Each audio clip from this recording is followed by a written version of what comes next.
Si Bonk ay muling pinalutang ang kanyang pangalan sa crypto market. Ngayon, opisyal na itong pinaka-valuable sa Solana meme coin matapos po niyang talunin itong si Dogwiffe Hat or Wiff sa market capitalization kung saan ay umabot na po siya sa $3.77 billion.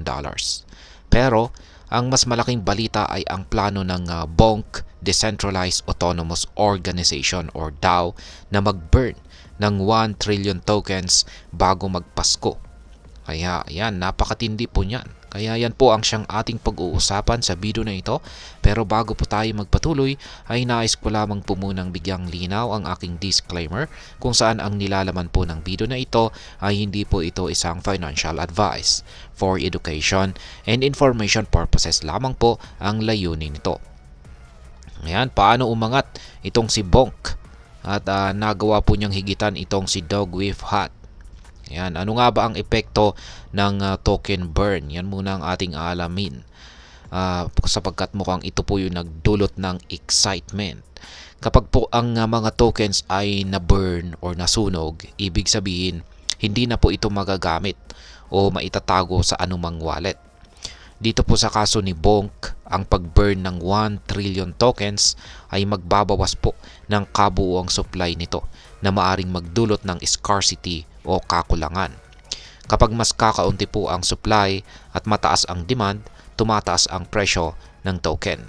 Kaya naman ang announcement ng Bonk DAO na mag-burn bago po magpasko ay nagdala ng bagong sigla sa market at nag-udyok ng malaking pag-angat sa presyo nito. Ngayon ay bakit po lumaki ang market capitalization naman ni Bonk? Ang market cap ay kalkulasyon ng kabuuang halaga ng isang cryptocurrency base sa dami ng circulating supplies, circulating tokens at kasalukuyang presyo nito. Dahil sa 28% na pagtaas ng presyo ni Bonk, na naungusan nito ang market cap ni Wiff na nasa $3.76 billion.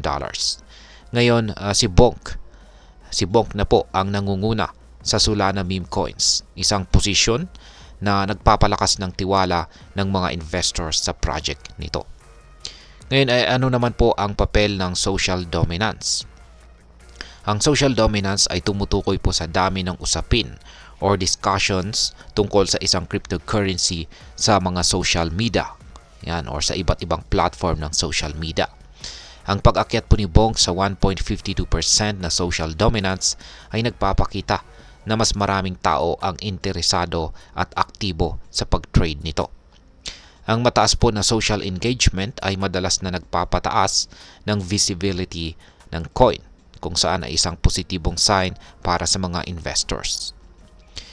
Ano naman po ang ipinapakita ng mga trend base sa technical analysis? Unang-una ay meron po tayong tinatawag na bull bear power. Ito po yung BBP. Ang bull bear power naman ay isa po itong indicator na sumusukat kung mas malakas ang buyers kaysa sa sellers. Sa kasalukuyan, tumataas ang BBP reading ni Bonk na kung saan ay isang indikasyon na ang mga bulls o buyers ay may control sa market. Kung magpapatuloy po ang trend na ito, maaaring umakyat ang presyo ni Bonk sa presyong 40 digits 55.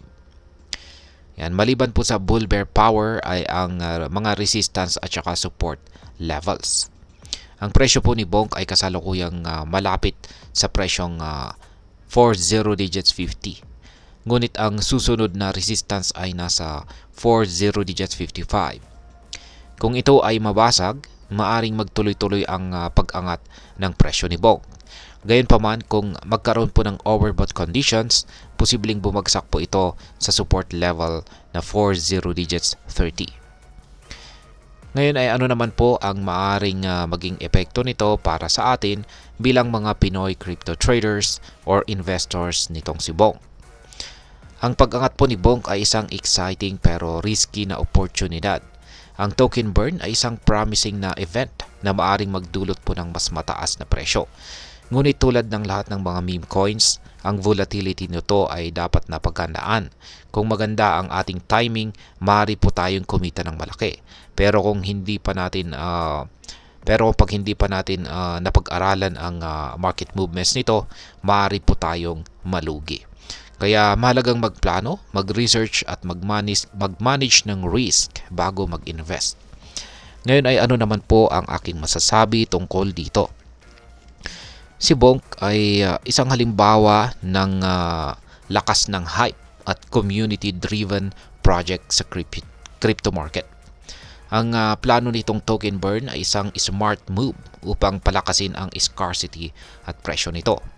Gayunpaman, ang mga meme coins tulad po ni Bonk ay nananatiling lubhang volatile, kaya't hindi ito para sa lahat. Para sa mga crypto traders, magandang pagkakataon itong mag-aral ng mga trends tulad ng token burns, social dominance at tsaka market sentiment.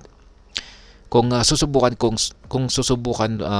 po nating sumabay kay Bonk, siguraduhin po nating may solid po tayong plano at handa po tayong harapin ang mga ups and downs ng market.